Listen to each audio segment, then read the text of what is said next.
ಇವತ್ತಿನ ವಿಡಿಯೋದಲ್ಲಿ ದೇವಸ್ಥಾನಕ್ಕೆ ಹೋದಾಗ ದೀಪನ ಹಚ್ಬಿಟ್ಟು ಆಮೇಲೆ ದೇವರ ದರ್ಶನ ಮಾಡ್ತಿದ್ರೆ ಆ ಒಂದು ತಪ್ಪನ್ನು ಮಾತ್ರ ಮಾಡಬೇಡಿ.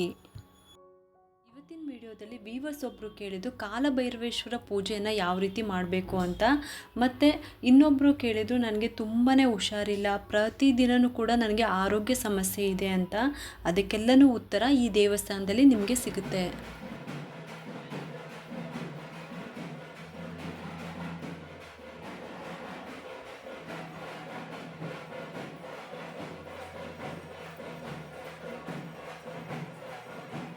ಇದೇ ಸಮಸ್ಯೆ ಅಂತಲೇ ಅಲ್ಲ, ಎಲ್ಲ ಸಮಸ್ಯೆಗಳಿಗೂ ಇಲ್ಲಿದೆ ಪರಿಹಾರದ ದೀಪಾರಾಧನೆಯ ದೇವಸ್ಥಾನ ಅಂತಲೇ ಹೇಳ್ಬೋದು. ಹಣದ ಸಮಸ್ಯೆಗೆ ಅಂದರೆ ನಿಮಗೆ ಯಾವುದಾದ್ರೂ ಹಣ ಬರಬೇಕು ಅಂತ ಇದ್ದರೆ, ಮತ್ತು ಗಂಡ ಹೆಂಡತಿ ಜಗಳ ಆಗ್ತಾ ಇದ್ದರೆ, ಗಂಡ ಹೆಂಡತಿ ನಡುವೆ ಹೊಂದಾಣಿಕೆನೇ ಇಲ್ಲ ಅಂತ ಅಂದರೆ, ಆರೋಗ್ಯ ಸಮಸ್ಯೆ ಇದ್ದರೆ, ಮತ್ತು ಕೋರ್ಟ್ನಲ್ಲಿ ಏನಾದರೂ ಕೇಸಸ್ ನಡೀತಾ ಇದ್ದರೆ, ಇನ್ನು ಯಾವ್ಯಾವ ಸಮಸ್ಯೆಗಳಿದೆಯೋ ಅದಕ್ಕೆಲ್ಲನೂ ಕೂಡ ಇಲ್ಲಿದೆ ಪರಿಹಾರದ ದೇವಸ್ಥಾನ. ಈ ದೇವಸ್ಥಾನಕ್ಕೆ ನಾನು ಬಂದಾಗ ಇಲ್ಲಿರೋ ಏರಿಯಾದಲ್ಲಿ ಊರ ಹಬ್ಬ ನಡೀತಾ ಇತ್ತು. ಸೊ ಅವರೆಲ್ಲರೂ ಕೂಡ ಈ ದೇವಸ್ಥಾನಕ್ಕೆ ಬಂದಿದ್ದರು. ನೀವು ನೋಡ್ತಿರುವ ದೃಶ್ಯನೂ ಕೂಡ ಇದೇನೆ.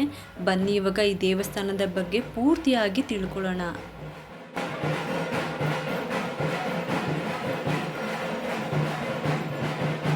ಈ ದೇವಸ್ಥಾನದ ಬಗ್ಗೆ ನಾನು ಆಲ್ರೆಡಿ ವಿಡಿಯೋ ಕೂಡ ಮಾಡಿದ್ದೀನಿ. ಆ ಲಿಂಕ್ನ ಡಿಸ್ಕ್ರಿಪ್ಷನ್ ಬಾಕ್ಸ್ನಲ್ಲಿ ಕೊಟ್ಟಿರ್ತೀನಿ, ಒಂದ್ಸಲ ಚೆಕ್ ಮಾಡಿ ನೋಡಿ. ಆ ವಿಡಿಯೋದಲ್ಲಿ ನಿಮಗೆ ಈ ದೇವಸ್ಥಾನದ ಎಲ್ಲ ಥರ ವಿವರಗಳು ನಿಮಗೆ ಸಿಗುತ್ತೆ. ಇನ್ನು ನಿಮ್ಮ ಮನಸ್ಸಿಗೆ ಇಲ್ಲಿ ಬಂದು ದೀಪ ಹಚ್ಚಬೇಕು ಅನ್ನೋದಿದ್ದರೆ ನೀವು ಭಾನುವಾರ ಮಧ್ಯಾಹ್ನ 2 ಗಂಟೆಗೆ ಬರಬೇಕಾಗುತ್ತೆ. ಮನೆಯಿಂದಲೂ ಕೂಡ ಪೂಜೆ ಸಾಮಾನುಗಳನ್ನ ತರ್ಬೋದು, ಅಥವಾ ತಂದಿಲ್ಲ ಅಂದರೂ ಕೂಡ ಈ ದೇವಸ್ಥಾನದಲ್ಲೂ ಕೂಡ ನಿಮಗೆ ಪೂಜೆ ಸಾಮಾನುಗಳೆಲ್ಲ ಸಿಗುತ್ತೆ. ನಾನು ಹೋಗಿರುವ ದಿನ ಮತ್ತು ನಾನು ತಿಳ್ಕೊಂಡಿರೋ ವಿಷಯಗಳನ್ನು ಈ ವಿಡಿಯೋದಲ್ಲಿ ನಿಮಗೂ ಕೂಡ ತಿಳಿಸ್ತಾ ಇದ್ದೀನಿ.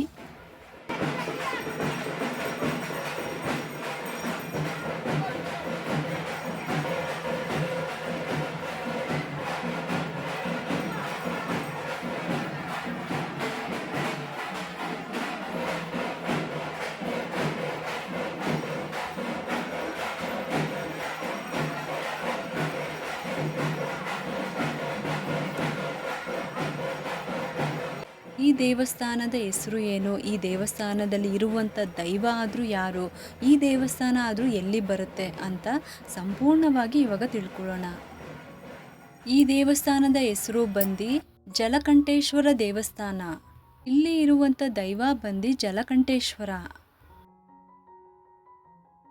ನೀವು ಎಷ್ಟೋ ದೇವಸ್ಥಾನಕ್ಕೆ ಹೋಗ್ಬಿಟ್ಟು ದೀಪಗಳನ್ನು ಹಚ್ಚಿರ್ತೀರ, ಆದರೆ ಈ ದೇವಸ್ಥಾನದಲ್ಲಿ ತುಂಬಾ ನಿಯಮಗಳಿದೆ.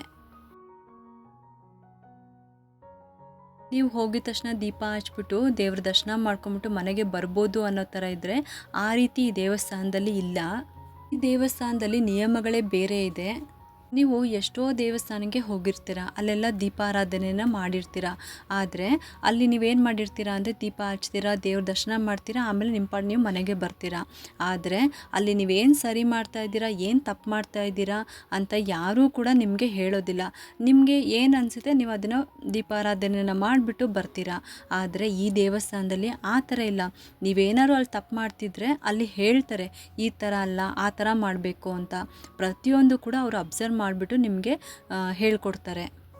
ಒಟ್ಟಿನಲ್ಲಿ ಹೇಳಬೇಕು ಅಂದರೆ ಎಲ್ಲ ದೇವಸ್ಥಾನಕ್ಕೂ ನೀವು ಹೋಗಿರ್ಬೋದು, ನೀವು ದರ್ಶನ ಮಾಡಿರ್ಬೋದು, ಪೂಜೆಗಳನ್ನು ಮಾಡಿಸಿರ್ಬೋದು. ಆದರೆ ಈ ದೇವಸ್ಥಾನದಲ್ಲಿ ಆಗೋವಂಥ ಅನುಭವ ನಿಮಗೆ ಯಾವ ದೇವಸ್ಥಾನದಲ್ಲೂ ಕೂಡ ಆಗೋದಿಲ್ಲ.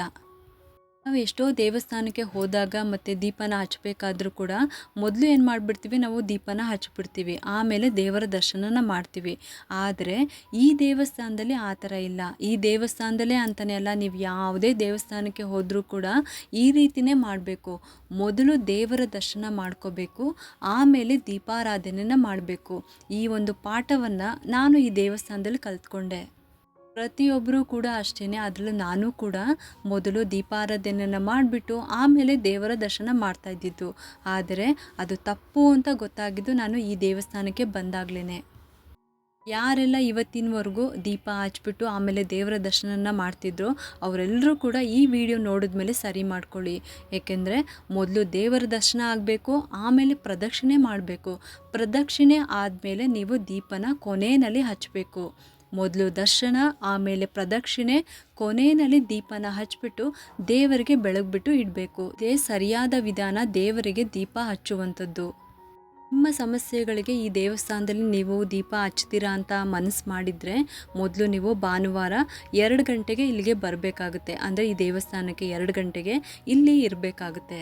ಆದಷ್ಟು ಈ ದೇವಸ್ಥಾನಕ್ಕೆ ಹೋಗೋಕ್ಕಿಂತ ಮುಂಚೆ ನೀವು ಕಾಟನ್ ಸ್ಯಾರಿನೋ ಅಥವಾ ನೀವು ದೇವರ ಪೂಜೆಗೆ ಅಂತ ಸಪ್ರೇಟಾಗಿ ಸೀರೆಗಳನ್ನು ಇಟ್ಕೊಂಡಿದ್ರೆ ಆ ಸೀರೆ ಆದರೂ ಪರವಾಗಿಲ್ಲ, ಅದನ್ನು ಉಟ್ಕೊಂಡೋಗಿ. ಅಥವಾ ನಿಮ್ಮ ಹತ್ರ ರೇಷ್ಮೆ ಸೀರೆ ಆ ಥರ ಏನಾದ್ರು ಇದ್ದರೂ ಕೂಡ ಅದನ್ನು ಕೂಡ ಉಟ್ಕೊಂಡೋಗಿ. ನಾನು ಯಾಕೆ ಇದನ್ನು ಹೇಳ್ತಾ ಇದ್ದೀನಿ ಅಂದರೆ, ಮೊದಲನೇ ದಿನ ಆ ದೇವಸ್ಥಾನದಲ್ಲಿ ಸಂಕಲ್ಪ ಮಾಡ್ತಾರೆ. ಆದಷ್ಟು ನೀವು ಸೀರೆನ ಉಟ್ಕೊಂಡು ಹೋದರೆ ತುಂಬ ಅಂದರೆ ತುಂಬ ಒಳ್ಳೆಯದು.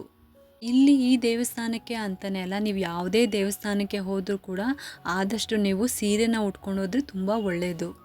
ಇವಾಗ ಭಾನುವಾರ ಮಧ್ಯಾಹ್ನ 2 ಗಂಟೆಗೆ ನೀವು ದೇವಸ್ಥಾನಕ್ಕೆ ಹೋಗಬೇಕಾಗುತ್ತೆ. ಅಂದರೆ ನೀವು ದೀಪ ಏನಾದರೂ ಹಚ್ತೀರಾ ಅಂದರೆ ಈ ದೇವಸ್ಥಾನಕ್ಕೆ 2 ಗಂಟೆಗೆ ಹೋಗಬೇಕಾಗುತ್ತೆ. ನೀವು ದೇವಸ್ಥಾನಕ್ಕೆ ಹೋಗೋಕ್ಕಿಂತ ಮುಂಚೆನೇ ಅಲ್ಲಿ ಹೊರಗಡೆ ನಿಮಗೆ ಒಂದು ಮನೆ ಇರುತ್ತೆ. ಆ ಮನೆಯಲ್ಲಿ ನಿಮಗೆ ಪೂಜಾ ಸಾಮಾನುಗಳು ಮತ್ತು ಸಂಕಲ್ಪಕ್ಕೆ ಹೂಗಳು ಅದೆಲ್ಲ ಕೂಡ ಅವ್ರು ಕೊಡ್ತಾರೆ. ಸಂಕಲ್ಪ ಮಾಡಿಸ್ಬೇಕು ಅಂತ ಹೇಳಿದ್ರೆ ಅದಕ್ಕೆ ಪೂಜಾ ಸಾಮಾನುಗಳನ್ನ ಅವರೇ ಕೊಡ್ತಾರೆ. ಅದನ್ನು ತೊಗೊಂಡ್ಬಿಟ್ಟು ಬಂದುಬಿಟ್ಟು ನೀವು ಪುರೋಹಿತರ ಕೈಯಲ್ಲಿ ಕೊಡಬೇಕು. ಮೊದಲನೇ ದಿನ ಮೊದಲನೇ ವಾರ ಈ ದೇವಸ್ಥಾನಕ್ಕೆ ಹೋಗಿ ನೀವು ದೀಪ ಹಚ್ತೀರಾ ಅಂದರೆ ಸಂಕಲ್ಪನ ಮೊದಲನೇ ದಿನ ಮಾಡಿಸ್ಲೇಬೇಕು. ಹಾಗೆಯೇ ಅವರು ಪುರೋಹಿತರು ಹೇಳೋದು. ಮೊದಲನೇ ದಿನ ನೀವು ಭಾನುವಾರ 2 ಗಂಟೆಗೆ ಹೋಗಬೇಕಾಗುತ್ತೆ. ಇನ್ನು 2ನೇ ದಿನ ಪರವಾಗಿಲ್ಲ, ಸ್ವಲ್ಪ ಲೇಟಾಗಿ ಹೋದ್ರೂ ನಡೆಯುತ್ತೆ. ಅಂದರೆ 3 ಗಂಟೆ 3:15 ಹೋದ್ರೂ ನಡೆಯುತ್ತೆ. ಒಟ್ಟಿನಲ್ಲಿ ಈ ದೀಪ ಹಚ್ಚೋದು ನೀವು ರಾವ್ಗಾಲದಲ್ಲಿ, ಅದು ನೆನ್ಪಿಟ್ಕೊಳ್ಳಿ. ಭಾನುವಾರ ರಾವ್ಗಾಲ ಬಂದು ಸಂಜೆ 4:30 ಸ್ಟಾರ್ಟ್ ಆಗುತ್ತೆ, 6 ಗಂಟೆಗೆ ಮುಗಿಯುತ್ತೆ. ಆ ಸಮಯದಲ್ಲೇ ನಿಮಗೆ ದೀಪ ಹಚ್ಚೋದಕ್ಕೆ ಅವರು ಬಿಡೋದು. ಬೇರೆ ದೇವಸ್ಥಾನದಲ್ಲಿ ನೀವು ಹೋಗ್ಬಿಟ್ಟು ದೀಪ ಹಚ್ಚಿ ದರ್ಶನ ಮಾಡಿಕೊಂಡು ಆಮೇಲೆ ಮನೆಗೆ ಬರ್ತೀರಾ, ಆ ಥರ ಎಲ್ಲ ಇಲ್ಲ. ಇಲ್ಲಿ ಇವರು ಹೇಗೆ ಹೇಳ್ತಾರೋ ಅದೇ ರೀತಿಯೇ ನೀವು ಮಾಡಬೇಕಾಗುತ್ತೆ. ಮೊದಲನೇ ದಿನ ಅಂದರೆ ಭಾನುವಾರ ಮೊದಲನೇ ವಾರ ನೀವು 2 ಗಂಟೆಗೆ ಆ ದೇವಸ್ಥಾನದಲ್ಲಿ ಹೋಗಬೇಕಾಗುತ್ತೆ. 2ನೇ ವಾರ ಅಂದರೆ 2ನೇ ಭಾನುವಾರ ನೀವು 3 ಗಂಟೆಗೆ 3:15 ಹೋದರೂ ನಡೆಯುತ್ತೆ. ಮೊದಲನೇ ದಿನ ಅಂದರೆ ಭಾನುವಾರ ಮೊದಲನೇ ವಾರ ಯಾಕೆ ನೀವು 2 ಗಂಟೆಗೆ ಹೋಗಬೇಕು ಅಂತ ಕೇಳೋದಾದರೆ, ಆ ದಿನ ನಿಮ್ಮ ಕೈಯಲ್ಲೇ ಸಂಕಲ್ಪನ ಮಾಡಿಸ್ತಾರೆ ಕಾಲಭೈರವೇಶ್ವರನಿಗೆ. ನೋಡಿ, ಇದೇ ಕಾಲಭೈರವೇಶ್ವರ ದೇವರು ಇಲ್ಲಿ ನಿಮ್ಮನ್ನು ನಿಲ್ಲಿಸ್ಬಿಟ್ಟು ನಿಮ್ಮ ಕೈಯಿಂದಲೇ ಸಂಕಲ್ಪನ ಮಾಡಿಸ್ತಾರೆ ಆ ಪುರೋಹಿತರು. ಒಂದೊಂದೇ ಮಂತ್ರವನ್ನು ಹೇಳ್ತಾ ಇರ್ತಾರೆ. ಆವಾಗ ನೀವು ಬಿಡಿ ಹೂವನ್ನ ಕೊಟ್ಟಿರ್ತಾರಲ್ವ, ಅಂದರೆ ನಿಮ್ಮ ಕೈಗೆ ಬಿಡಿ ಹೂಗಳನ್ನ ಕೊಟ್ಟಿರ್ತಾರೆ. ಅದನ್ನು ಒಂದೊಂದೇ ಹೂವನ್ನ ದೇವರ ಪಾದದ ಹತ್ತಿರ ಹಾಕಬೇಕು. ನೋಡಿ, ನಿಮಗೆ ಆ ಬುಟ್ಟಿನಲ್ಲಿ ಬಿಡಿ ಹೂಗಳು ಕಾಣ್ತಾ ಇದೆಯಲ್ವಾ, ಆ ಬುಟ್ಟಿನಲ್ಲಿ ಬಿಡಿ ಹೂಗಳನ್ನ ಹಾಕೊಟ್ಬಿಟ್ಟು ಅವರೇ ನಮ್ಮ ಕೈಗೆ ಕೊಡ್ತಾರೆ. ಆವಾಗ ನಾವು ದೇವರ ಪಾದದ ಹತ್ತಿರ ಒಂದೊಂದೇ ಹೂವನ್ನ ಅವರು ಹೇಗೆ ಮಂತ್ರಗಳನ್ನು ಹೇಳ್ತಾ ಇರ್ತಾರೋ ಆವಾಗ ನಾವು ಆ ಹೂಗಳನ್ನು ದೇವರ ಪಾದದ ಹತ್ತಿರ ಹಾಕಬೇಕು. ಈಗ ನೀವೇ ಯೋಚನೆ ಮಾಡಿ, ಈ ಥರ ನೀವು ಯಾವುದಾದ್ರು ದೇವಸ್ಥಾನದಲ್ಲಿ ಮಾಡಿದ್ದೀರಾ? ನೀವೇ ಒಂದ್ಸಲಿ ಯೋಚನೆ ಮಾಡಿ. ಅಂದರೆ ನಾವು ದೀಪ ಹಚ್ತೀವಿ ಇಲ್ಲ ಅಂತಲ್ಲ, ಆದರೆ ಪುರೋಹಿತರು ಈ ಥರ ಸಂಕಲ್ಪ ಮಾಡಿಕೊಟ್ಬಿಟ್ಟು ನಮ್ಮ ಏನು ಸಂಕಲ್ಪ ಇದೆ ಅಂತ ಕೇಳಿಕೊಂಡು ಆಮೇಲೆ ದೀಪ ಹಚ್ಚುವಂಥದ್ದು ನೀವೆಲ್ಲಾದರೂ ಮಾಡಿದ್ದೀರಾ? ಒಂದ್ಸಲಿ ನೀವೇ ಯೋಚನೆ ಮಾಡಿ, ನಿಮಗೆ ಆ ಅನುಭವ ಏನು ಅಂತ ಈಗ ಗೊತ್ತಾಗುತ್ತೆ. ನನಗಂತೂ ಇದು ಮೊದಲನೇ ಎಕ್ಸ್ಪೀರಿಯೆನ್ಸು. ನಾನು ಯಾವ ದೇವಸ್ಥಾನದಲ್ಲೂ ಈ ಥರ ದೀಪ ಹಚ್ಚಿದ್ದೀನಿ ಇಲ್ಲ ಅಂತಲ್ಲ, ನಾನು ಯಾವ ದೇವಸ್ಥಾನದಲ್ಲೂ ಕೂಡ ಈ ಥರ ಪುರೋಹಿತರು ನನಗೆ ಸಂಕಲ್ಪ ಮಾಡಿಕೊಟ್ಟಿಲ್ಲ. ನನಗೆ ಮೊದಲನೇ ಎಕ್ಸ್ಪೀರಿಯೆನ್ಸ್ ಇದು. ಇನ್ನೊಂದು ವಿಷಯ ಹೇಳಬೇಕು ಅಂದರೆ, ಈ ಸಂಕಲ್ಪಕ್ಕೆ ಯಾವುದೇ ಥರ ಅವರು ನಿಮ್ಮ ಹತ್ರ ದುಡ್ಡನ್ನು ತೊಗೊಳ್ಳೋದಿಲ್ಲ. ನೀವು ಪ್ರೀತಿಯಿಂದ ಅವ್ರಿಗೆ ಕೊಟ್ಟರೆ ಅವರು ತೊಗೊತಾರೆ, ಅಷ್ಟು ಬಿಟ್ಟರೆ ಯಾವುದೇ ಕಾರಣಕ್ಕೂ ನೀವು ಇಷ್ಟು ಕೊಡಿ ಅಷ್ಟು ಕೊಡಿ ಅಂತ ಯಾವುದೇ ಥರ ಅಲ್ಲಿಗೆ ಚಾರ್ಜ್ ಇಲ್ಲ. ಸಂಕಲ್ಪ ಮುಗ್ದಾದ್ಮೇಲೆ ಅವರು ಕೇಳ್ತಾರೆ, ನೀವು ಯಾವ ಕಾರಣಕ್ಕೋಸ್ಕರ ಇಲ್ಲಿ ದೀಪನ ಹಚ್ತಾ ಇದ್ದೀರಾ ಅಂತ. ಆಗ ನಿಮ್ಮ ಸಂಕಲ್ಪ ಏನಿದೆ ಅಂದರೆ ನಿಮ್ಮ ಮನಸ್ಸಲ್ಲಿ ಏನಿದೆ ಆ ಬೇಡಿಕೆನ ನೀವು ಅವ್ರಿಗೆ ಹೇಳಬೇಕು. ನೀವು ಹೇಳಿದ ಮೇಲೆ ಅವರೇ ಹೇಳ್ತಾರೆ ನೀವು ಯಾವುದು ದೀಪನ ಹಚ್ಚಬೇಕು ಅಂತ. ನೀವು ಎಲ್ಲ ಥರ ದೀಪಗಳನ್ನು ಹಚ್ಚಿರ್ತೀರ, ಆದರೆ ಈ ದೇವಸ್ಥಾನದಲ್ಲಿ ಹಣ್ಣುಗಳಿಂದ ಮತ್ತು ತರಕಾರಿಗಳಿಂದ ದೀಪನ ಹಚ್ಚಿಸ್ತಾರೆ.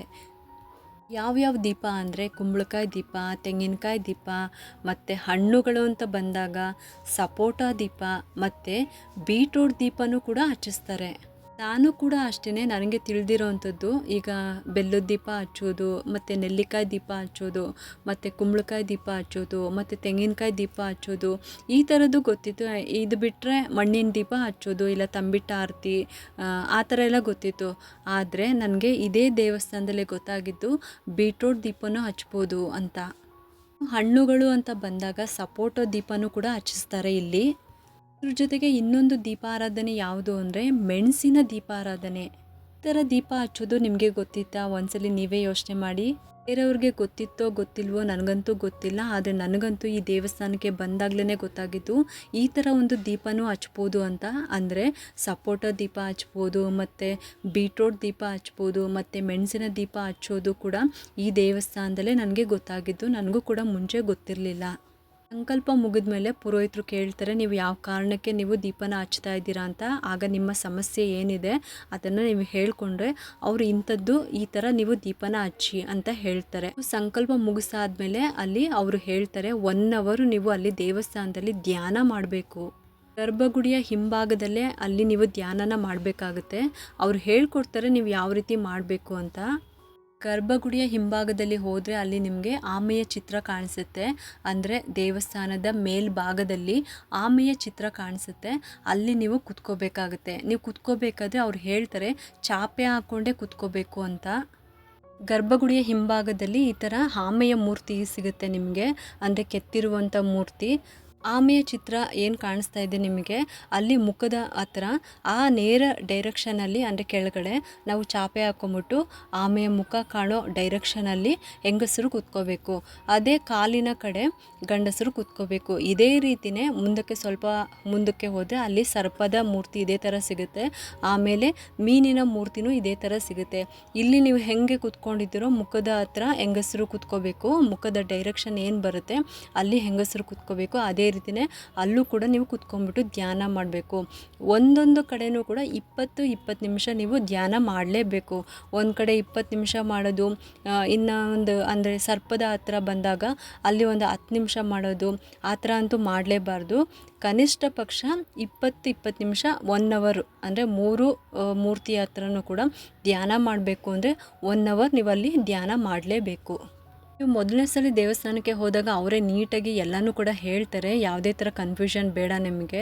ಇದು ಪೂರ್ತಿ ಡೀಟೇಲ್ಸ್ ನಾನು ಆಲ್ರೆಡಿ ವಿಡಿಯೋ ಮಾಡಿದ್ದೀನಿ ದೇವಸ್ಥಾನದ ಬಗ್ಗೆ. ಆ ವಿಡಿಯೋ ಲಿಂಕ್ನ ನಾನು ಡಿಸ್ಕ್ರಿಪ್ಷನ್ ಬಾಕ್ಸಲ್ಲಿ ಕೊಟ್ಟಿರ್ತೀನಿ, ಒಂದ್ಸಲಿ ಚೆಕ್ ಮಾಡಿ ನೋಡಿ. ಮೊಬೈಲ್ ತೊಗೊಂಡೋಗಿ ಈ 3 ಕಡೆ ನೀವು ಧ್ಯಾನ ಮಾಡಬೇಕಾದ್ರೆ 20 ನಿಮಿಷ ಧ್ಯಾನ ಮಾಡಬೇಕಲ್ವಾ, ಆವಾಗ ಅಲಾರಾಮ್ ಇಟ್ಕೊಳ್ಳಿ. ಆವಾಗ ನಿಮಗೆ ತುಂಬ ಈಸಿ ಆಗುತ್ತೆ. ಇದನ್ನು ಕೂಡ ಅವರೇ ಹೇಳ್ತಾರೆ ಯಾವ ಥರ ನೀವು ಮಾಡಬೇಕು ಅಂತ. ಇಲ್ಲಿ 3 ಕಡೆ ನೀವು ಧ್ಯಾನ ಮಾಡಾದ್ಮೇಲೆ ಯಾವ ಸಂಕಲ್ಪಕ್ಕೆ ಎಷ್ಟು ಪ್ರದಕ್ಷಿಣೆ ಹಾಕಬೇಕು ಅಂತ ಅವರೇ ಅರ್ಚಕರೇ ನಿಮಗೆ ಹೇಳ್ತಾರೆ. ಆವಾಗ ನೀವು ಅಷ್ಟು ಪ್ರದಕ್ಷಿಣೆನ ದೇವಸ್ಥಾನದ ಒಳಗಡೆ ಹಾಕಬೇಕು. ನೋಡಿ, ಇಲ್ಲಿ ಆ ದೇವಸ್ಥಾನದಲ್ಲಿ ಒಂದು ಚಾರ್ಟ್ ಥರ ಈ ಥರ ಮಾಡಿ ಹಾಕಿದ್ದಾರೆ. ಇಲ್ಲಿ ದೇವರಿಗೆ ಎಷ್ಟು ಪ್ರದಕ್ಷಿಣೆ ಹಾಕಿದ್ರೆ ಏನು ಲಾಭ ಅನ್ನೋ ಅಂಥ ಮಾಹಿತಿನೂ ಕೂಡ ಈ ಚಾರ್ಟ್ನಲ್ಲಿ ಕೊಟ್ಟಿದ್ದಾರೆ. ನೀವಿಲ್ಲಿ ನೋಡ್ತಾ ಇರ್ಬೋದು. ನಿಮಗೆ ಯಾವ ಕೆಲಸಕ್ಕೆ ಎಷ್ಟು ಪ್ರದಕ್ಷಿಣೆ ಹಾಕಬೇಕು ಅಂತ ಇಲ್ಲಿ ನೀಟಾಗಿ ಕೊಟ್ಟಿದ್ದಾರೆ. ಅಷ್ಟು ಪ್ರದಕ್ಷಿಣೆನ ಹಾಕಿದ್ರೆ ಸಾಕು ಈ ದೇವಸ್ಥಾನದಲ್ಲಿ. ನಿಮಗೆ ನಿಮ್ಮ ಕೆಲಸದಲ್ಲಿ ಜಯ ಸಿಗಬೇಕು ಅಂದರೆ 5 ಪ್ರದಕ್ಷಿಣೆ ಹಾಕಬೇಕು ಅಂತ ಇದರಲ್ಲಿ ಕೊಟ್ಟಿದ್ದಾರೆ. 7 ಬಾರಿ ಪ್ರದಕ್ಷಿಣೆ ಮಾಡೋದ್ರಿಂದ ಶತ್ರುನಾಶವಾಗುತ್ತೆ ಅಂತ ಇದೆ. ಮತ್ತು 9 ಬಾರಿ ಪ್ರದಕ್ಷಿಣೆ ಮಾಡೋದ್ರಿಂದ ಪುತ್ರ ಪ್ರಾಪ್ತಿ ಆಗುತ್ತೆ ಅಂತ ಇದೆ. ಮತ್ತು 11 ಬಾರಿ ಪ್ರದಕ್ಷಿಣೆ ಮಾಡೋದ್ರಿಂದ ಆಯುಷ್ ವೃದ್ಧಿ ಆಗುತ್ತೆ. 13 ಬಾರಿ ಪ್ರದಕ್ಷಿಣೆ ಮಾಡೋದ್ರಿಂದ ಪ್ರಾರ್ಥನೆ ಸಿದ್ಧಿಗಾಗಿ, 15 ಬಾರಿ ಪ್ರದಕ್ಷಿಣೆ ಮಾಡೋದ್ರಿಂದ ಧನ ಪ್ರಾಪ್ತಿಗಾಗಿ, 17 ಬಾರಿ ಪ್ರದಕ್ಷಿಣೆ ಮಾಡೋದು ಧನ ವೃದ್ಧಿಗಾಗಿ, 19 ಬಾರಿ ಪ್ರದಕ್ಷಿಣೆ ಮಾಡೋದು ರೋಗ ನಿವಾರಣೆಗಾಗಿ. ಈ ಒಂದು ಪ್ರದಕ್ಷಿಣೆಯನ್ನು ಯಾವ ವೇಳೆಯಲ್ಲಿ ಮಾಡಬೇಕು, ಅದರ ಫಲ ಏನು ಅಂತ ಈ ಚಾರ್ಟ್ನಲ್ಲಿ ಕೊಟ್ಟಿದ್ದಾರೆ. ಈ ಪ್ರದಕ್ಷಿಣೆನ ನೀವು ಬೆಳಗಿನ ಹೊತ್ತು ಮಾಡೋದ್ರಿಂದ ರೋಗ ನಿವಾರಣೆ ಆಗುತ್ತೆ ಅಂತ ಇದೆ. ಮತ್ತು ಮಧ್ಯಾಹ್ನದಲ್ಲಿ ಮಾಡಿದ್ರೆ ಇಷ್ಟ ಸಿದ್ಧಿ ಪಡೆಯೋದಕ್ಕೋಸ್ಕರ, ಸಂಜೆಯಲ್ಲಿ ಮಾಡಿದರೆ ಪಾಪ ವಿಮೋಚನೆಗೋಸ್ಕರ, ಮಧ್ಯರಾತ್ರಿಯಲ್ಲಿ ಮಾಡಿದರೆ ಮೋಕ್ಷ ಸಿದ್ಧಿಗೋಸ್ಕರ ಅಂತ ಈ ಚಾರ್ಟ್ನಲ್ಲಿ ಕೊಟ್ಟಿದ್ದಾರೆ. ಇವಾಗ ದೇವಸ್ಥಾನದಲ್ಲಿ ನಿಮ್ಮದು ಸಂಕಲ್ಪ ಆಯಿತು, ಮತ್ತು ಧ್ಯಾನ ಮಾಡಿದ್ರಿ, ಆಮೇಲೆ ಪ್ರದಕ್ಷಿಣೆ ಮಾಡಿದ್ರಿ. ಈ 3 ಕೆಲಸ ಆದಮೇಲೆ ಕೊನೆಯದಾಗಿ ನೀವು ದೀಪನ ರೆಡಿ ಮಾಡ್ಕೋಬೇಕು. ಅದಕ್ಕೋಸ್ಕರ ನೀವು ಬರುವಂಥ ದಾರಿನಲ್ಲಿ ಒಂದು ಮನೆ ಸಿಗುತ್ತೆ. ಆ ಮನೆಯಲ್ಲಿ ದೀಪಗಳೆಲ್ಲ ಸಿಗುತ್ತೆ ನಿಮಗೆ. ಅಲ್ಲಿ ಹೋಗಿ ರೆಡಿನೂ ಕೂಡ ಸಿಗುತ್ತೆ. ಇಲ್ಲ ನೀವೇ ಅಲ್ಲಿ ವಸ್ತುಗಳನ್ನು ತೊಗೊಂಬಿಟ್ಟು ನೀವೇ ಕೂಡ ಮಾಡ್ಕೋಬೋದು. ಇವಾಗ ನಾನು ಅಲ್ಲಿಗೆ ಹೋಗ್ತಾ ಇದ್ದೀನಿ, ನಿಮಗೆ ಅದನ್ನು ಡೈರೆಕ್ಟಾಗಿ ವಿಡಿಯೋ ಮೂಲಕ ತೋರಿಸ್ತಾ ಇದ್ದೀನಿ. ನೋಡಿ, ಇದೇ ಆ ಮನೆ. ನೀವು ಬರುವಂಥ ದಾರಿನಲ್ಲೇ ಸಿಗುತ್ತೆ ಮೊದಲನೇ ಮನೆ. ಅಂದರೆ ಎಡಗಡೆ ತಿರುಗಿದ್ರೆ ಒಂದು ಮನೆ ಥರ ಇರುತ್ತೆ. ಆ ಮನೆಯಲ್ಲಿ ನೋಡಿ ಈ ಥರ ಎಲ್ಲ ದೀಪಗಳನ್ನು ರೆಡಿ ಮಾಡಿ ಕೊಡ್ತಾರೆ. ನಿಮಗೆ ದೇವಸ್ಥಾನ ಮುಂದೆನೂ ಕೂಡ ಸಿಗುತ್ತೆ, ಏನೂ ತೊಂದರೆ ಇಲ್ಲ. ನೀವು ಎಲ್ಲಿ ಬೇಕಾದರೂ ತೊಗೋಬೋದು. ನೋಡಿ, ಇಲ್ಲಿ ಕುಂಬಳಕಾಯಿ ದೀಪ, ಬೆಲ್ಲದ ದೀಪ, ಮತ್ತು ಸಪೋಟ ದೀಪ, ಮತ್ತು ಮೆಣಸಿನ ದೀಪ, ಎಲ್ಲ ಥರ ಅವರು ಪುರೋಹಿತರು ಏನು ಹೇಳ್ತಾರೆ ಅದೆಲ್ಲನೂ ಕೂಡ ಇಲ್ಲಿ ಸಿಗುತ್ತೆ ನಿಮಗೆ ಈಸಿಯಾಗಿ. ನೀವು ಈ ದೀಪಾರಾಧನೆನ 8 ವಾರ ಮಾಡಬೇಕಾಗುತ್ತೆ. ಯಾಕೆಂದರೆ ಕಾಳಭೈರವೇಶ್ವರರಿಗೆ 8 ಅಂದರೆ ತುಂಬಾ ಶ್ರೇಷ್ಠ. ನೋಡಿ, ಇವಾಗ ಅವರು ಮೊದಲು ಒಂದು ಅಡಿಕೆ ಪ್ಲೇಟ್ ತೊಗೊಂಡಿದ್ದಾರೆ. ಅಡಿಕೆ ಪ್ಲೇಟ್ನಲ್ಲಿ ಮೊದಲು ತೆಂಗಿನಕಾಯಿನ ಒಡ್ಕೊಂಡಿದ್ದಾರೆ. ನನಗೆ ಸಪೋಟನ ಯಾವ ಥರ ಅವರು ಕಟ್ ಮಾಡಬೇಕು ಅಂತ ಹೇಳ್ಕೊಡ್ತಾ ಇದ್ದಾರೆ. ಸಪೋಟದ ಮೇಲ್ಭಾಗ ಏನಿರುತ್ತೆ ಅದನ್ನು ಸ್ವಲ್ಪ ಕಟ್ ಮಾಡ್ಕೋಬೇಕಾಗುತ್ತೆ. ಕಟ್ ಮಾಡಿಕೊಂಡು ಒಳಗಡೆ ತಿರುಳು ಇರುತ್ತಲ್ಲ ಅದನ್ನೆಲ್ಲ ನೀವು ತೆಗಿಬೇಕಾಗುತ್ತೆ. ಮೊದಲು ಅಡಿಕೆ ಪ್ಲೇಟ್ನ ತೊಗೊಳ್ಳಿ. ಅಡಿಕೆ ಪ್ಲೇಟ್ ಮೇಲೆ ನೀವು ಅಕ್ಕಿನ ಹಾಕ್ಕೋಬೇಕಾಗುತ್ತೆ. ಪುರೋಹಿತರು ನಿಮಗೆ ಎಷ್ಟು ದೀಪ ಹಚ್ಚೋದಕ್ಕೆ ಹೇಳಿರ್ತಾರೋ ಅಷ್ಟು ಕಡೆನೂ ನೀವು ಅಕ್ಕಿನ ಹಾಕ್ಕೋಬೇಕಾಗುತ್ತೆ. ಈಗ 3 ದೀಪ ಅಂದರೆ 3 ಕಡೆ ಅಕ್ಕಿನ ಹಾಕ್ಕೋಬೇಕು. ಇಲ್ಲ 2 ದೀಪ ಹೇಳಿದರೆ 2 ಕಡೆ ಅಕ್ಕಿನ ಹಾಕ್ಕೋಬೇಕು. ನೀವಿಲ್ಲಿ ನೋಡ್ತಾ ಇದ್ದೀರಲ್ವ ಅವ್ರು ಯಾವ ರೀತಿ ಮಾಡ್ತಾ ಇದ್ದಾರೆ ಅಂತ. ಇವಾಗ ಅಕ್ಕಿ ಹಾಕ್ಕೊಂಡಿದ್ದಾರೆ. ಅಕ್ಕಿ ಮೇಲೆ ಈ ಥರ ನಾವೇನು ದೀಪ ಹಚ್ತೀವೋ ಅದನ್ನು ಇಡ್ತಾರೆ. ಅವ್ರು ಇವಾಗ ತೆಂಗಿನಕಾಯಿ ಒಡೆದಿದ್ದಾರೆ. ತೆಂಗಿನಕಾಯಿಗೆ 4 ಕಡೆ ಅರಿಶಿನ ಕುಂಕುಮನ ಇಡಬೇಕು. ಅಂದರೆ 4 ಬೊಟ್ಟನ್ನು ಇಡಬೇಕು. ನೀವಿಲ್ಲಿ ನೋಡ್ತಾ ಇದ್ದೀಲ್ವ, 4 ಅರಿಶಿನ 4 ಕುಂಕುಮದಲ್ಲಿ ಬೊಟ್ಟನ್ನು ಇಡ್ತಾ ಇದ್ದಾರೆ. ಬೊಟ್ಟನ್ನು ಇಟ್ಟಾದ್ಮೇಲೆ ಅಕ್ಕಿ ಇಟ್ಟಿರ್ತಾರಲ್ವ, ಅಕ್ಕಿ ಮೇಲೆ ಈ ತೆಂಗಿನಕಾಯಿನ ಇಟ್ಕೋಬೇಕು. ಇವಾಗ ಅದ್ರ ಪಕ್ಕದಲ್ಲೇ ಹೂನ ಅವರು ಜೋಡಿಸ್ಕೊತಾ ಇದ್ದಾರೆ. ನೀವಿಲ್ಲಿ ನೋಡ್ತಾ ಇದ್ದೀರಲ್ವ. ಇವಾಗ ಸಪೋಟನ ತೊಗೊಂಡಿದ್ದಾರೆ. ಸಪೋಟದ ಒಳಗಡೆ ತಿರುಳು ಏನಿರುತ್ತೆ ಅದನ್ನೆಲ್ಲ ತೆಗೆದಿದ್ದಾರೆ. ತೆಗೆದುಬಿಟ್ಟು ಇವಾಗ ಅದಕ್ಕೂ ಕೂಡ 4 ಕಡೆ ಅರಿಶಿನ ಕುಂಕುಮದ ಬೊಟ್ಟನ್ನು ಇಡ್ತಾ ಇದ್ದಾರೆ. ಸಪೋಟ ಮತ್ತು ತೆಂಗಿನಕಾಯಿಗೆ ಅವರು 4 ಬೊಟ್ಟನ್ನು ಮಾತ್ರ ಇಡೋದು. ಅಂದರೆ 4 ಅರಿಶಿಣದ ಬೊಟ್ಟು, 4 ಕುಂಕುಮದ ಬೊಟ್ಟು.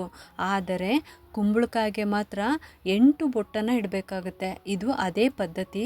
ಕಾಲಭೈರವೇಶ್ವರರಿಗೆ 8 ಅಂದ್ರೇ ಶ್ರೇಷ್ಠ. ಅದಕ್ಕೋಸ್ಕರ ಕುಂಬಳಕಾಯಿಗೆ ಮಾತ್ರ 8 ಬೊಟ್ಟನ್ನು ಇಡಲೇಬೇಕು. ಇವಾಗ ನೋಡಿ, ಸಪೋಟ ಹತ್ರ ಕೂಡ ಹೂನ ಇಟ್ಬಿಟ್ಟು ಅವರು ಅಲಂಕಾರ ಮಾಡಿದ್ದಾರೆ. ಇವಾಗ ನೆಕ್ಸ್ಟು ಬಂದು ಕುಂಬಳಕಾಯಿ ದೀಪ. ಕುಂಬಳಕಾಯಿನ ಅರ್ಧಕ್ಕೆ ಕಟ್ ಮಾಡ್ಕೊಂಬಿಟ್ಟು ಅದರ ಒಳಗಡೆ ಏನು ತಿರುಳಿರುತ್ತೆ ಅದನ್ನೆಲ್ಲ ತೆಗೆದಿದ್ದಾರೆ. ಇವಾಗ ಕುಂಬಳಕಾಯಿ ಸುತ್ತ ಅಂದರೆ ಒಳಗಡೆ ಸುತ್ತಲೂ ಕೂಡ ಅರಿಶಿಣದಿಂದ ಅವರು ಹಚ್ತಾ ಇದ್ದಾರೆ. ನೋಡಿ, ನೀವು ನೋಡ್ತಾ ಇರ್ಬೋದು. ನೋಡಿ, ಅರಿಶಿಣ ತೊಗೊಂಡ್ಬಿಟ್ಟು ಈ ಥರ ಸುತ್ತಲೂ ಕೂಡ ಕುಂಬಳಕಾಯಿ ಒಳಗಡೆ ಅವರು ಹಚ್ಕೊತಾ ಇದ್ದಾರೆ.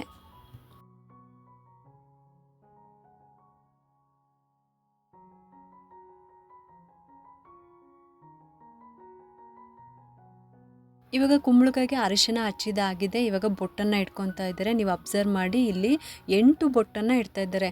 ಮೊದಲು ಅವರು ಕುಂಕುಮದಿಂದ 8 ಬೊಟ್ಟನ್ನು ಇಟ್ಕೊತಾ ಇದ್ದಾರೆ.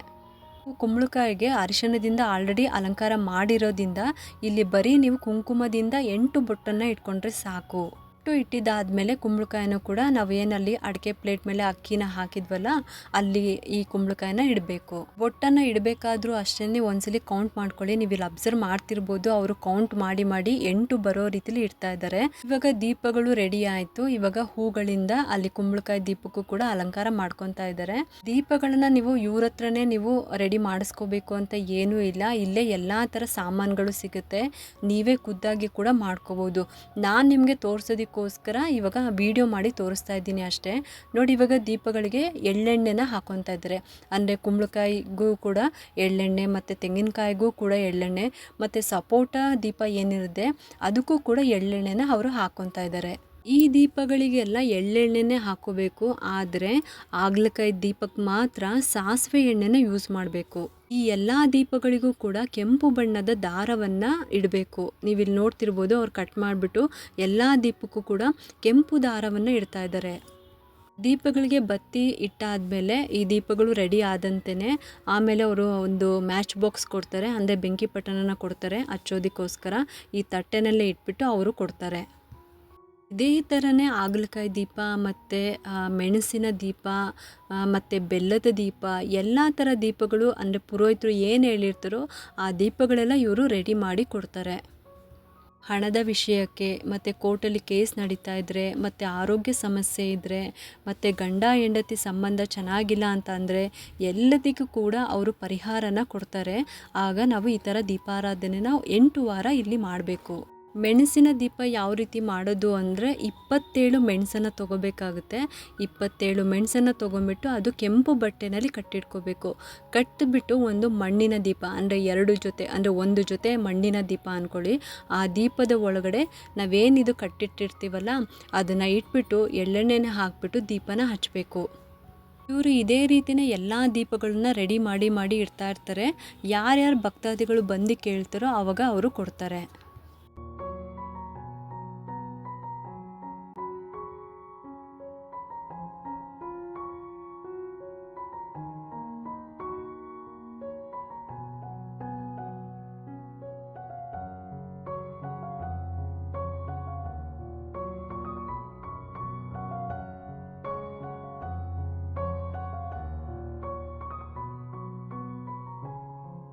ದೀಪಗಳು ರೆಡಿ ಆದಮೇಲೆ ನೀವು ದೇವಸ್ಥಾನದ ಒಳಗಡೆ ತೊಗೊಂಡೋಗಿದ ತಕ್ಷಣವೇ ಅವರು ನಿಮಗೆ ದೀಪ ಹಚ್ಚೋದಕ್ಕೆ ಬಿಡೋದಿಲ್ಲ. ಏಕೆಂದರೆ ಭಾನುವಾರ 4:30 ಗಂಟೆಗೆ ರಾಹುಗಾಲ ಇರೋದು. ಆ ಟೈಮಲ್ಲೇ ನೀವು ದೀಪನ ಹಚ್ಚಬೇಕು.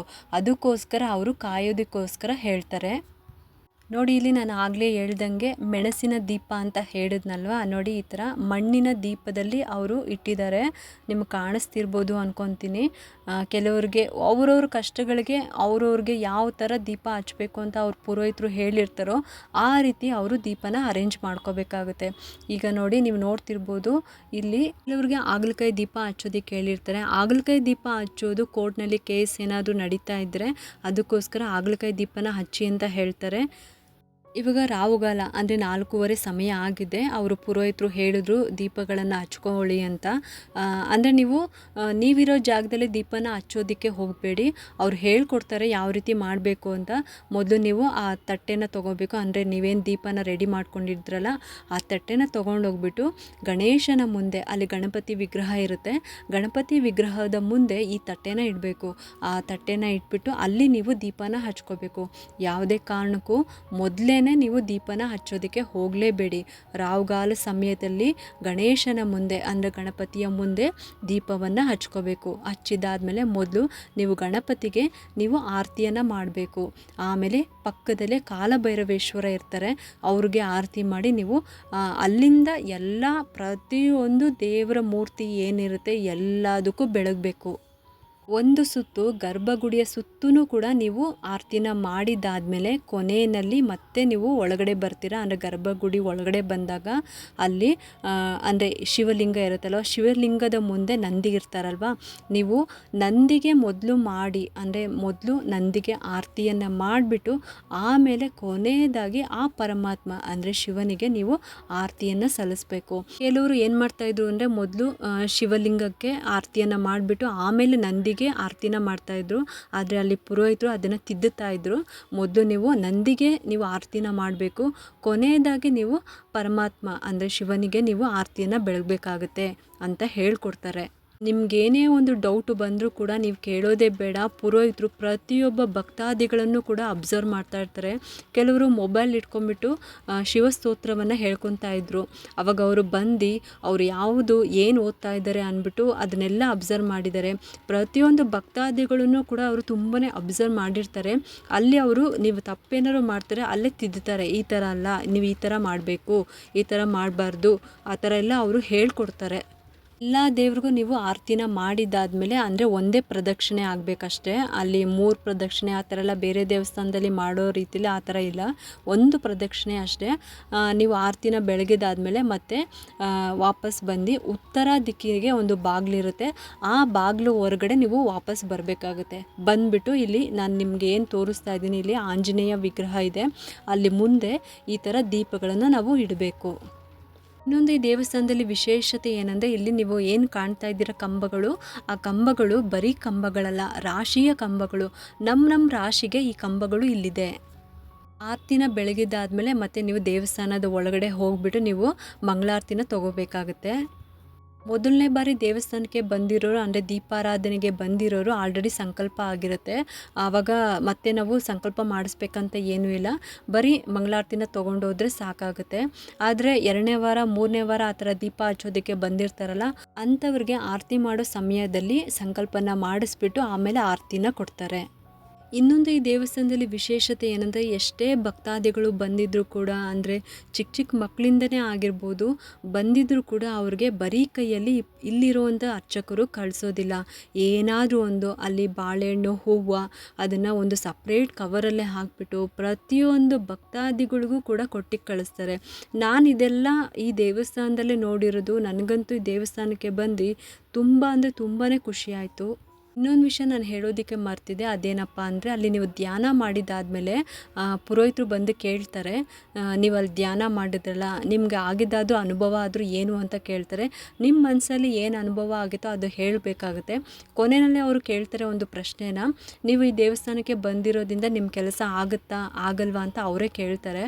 ಆಗ ನಿಮ್ಮ ಮನಸ್ಸಲ್ಲಿ ಏನು ಅದು ಕಾನ್ಫಿಡೆಂಟ್ ಬಂದಿರುತ್ತೋ ಆಗುತ್ತೆ ಅನ್ನೋದಿದ್ದರೆ ನೀವು ಆಗುತ್ತೆ ಅಂತ ಹೇಳಿದಾಗ ಅವ್ರು ನಿಮಗೆ ಕೈಗೆ ಶೇಕ್ ಹ್ಯಾಂಡ್ ಕೊಟ್ಬಿಟ್ಟು ವಿಶ್ ಮಾಡ್ತಾರೆ.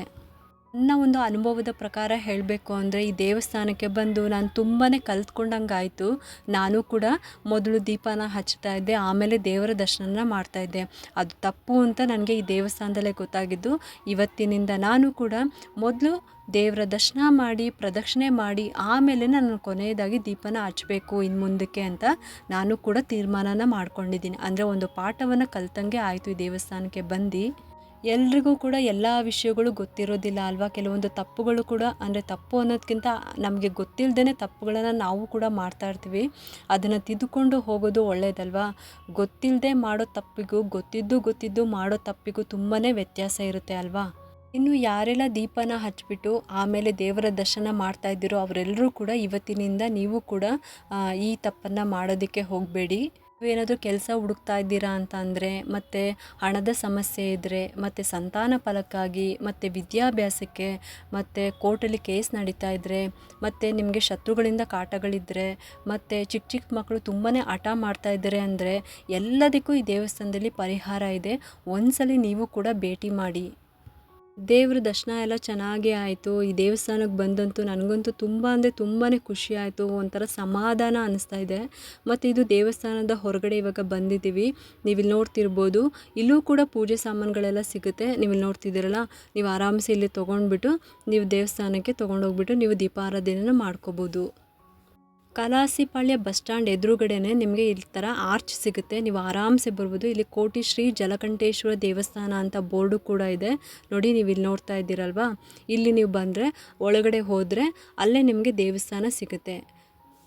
ನನ್ನ ಒಂದು ಅನುಭವದ ಪ್ರಕಾರ ಹೇಳಬೇಕು ಅಂದರೆ ಒಂದೇ ಒಂದು ಸಲ ಆದರೂ ಈ ದೇವಸ್ಥಾನಕ್ಕೆ ಭೇಟಿ ಮಾಡಿ. ನಿಮಗೆ ಗೊತ್ತಾಗುತ್ತೆ ಆ ಅನುಭವ ಏನು ಅಂತ.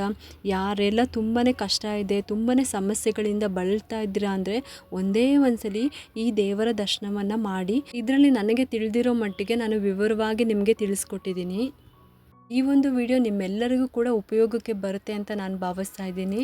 ಮತ್ತು ಯಾಕೆ ತಡ, ಈ ಒಂದು ವಿಡಿಯೋ ಏನಾದರೂ ಇಷ್ಟ ಆದರೆ ಒಂದು ಲೈಕ್ ಮಾಡಿ, ಶೇರ್ ಮಾಡಿ ಮತ್ತು ಸಬ್ಸ್ಕ್ರೈಬ್ ಮಾಡಲು ಮರಿಬೇಡಿ. ಏಕೆಂದರೆ ನೀವು ಮಾಡೋ ಒಂದು ಸಬ್ಸ್ಕ್ರೈಬಿಂದ ನಮ್ಮಂತಹ ಸಣ್ಣ ಸಣ್ಣ ಚಾನಲ್ಸ್ಗೆ ಒಂದು ಸಪೋರ್ಟ್ ಮಾಡ್ದಂಗೆ ಆಗುತ್ತೆ. ಮತ್ತೆ ಸಿಗ್ತೀನಿ ಮುಂದಿನ ಹೊಸ ವಿಡಿಯೋದೊಂದಿಗೆ ಅಂತ ಹೇಳುತ್ತಾ ಈ ವಿಡಿಯೋನ ಮುಗಿಸ್ತಾ ಇದ್ದೀನಿ. ಓಂ ನಮಃ ಶಿವಾಯ.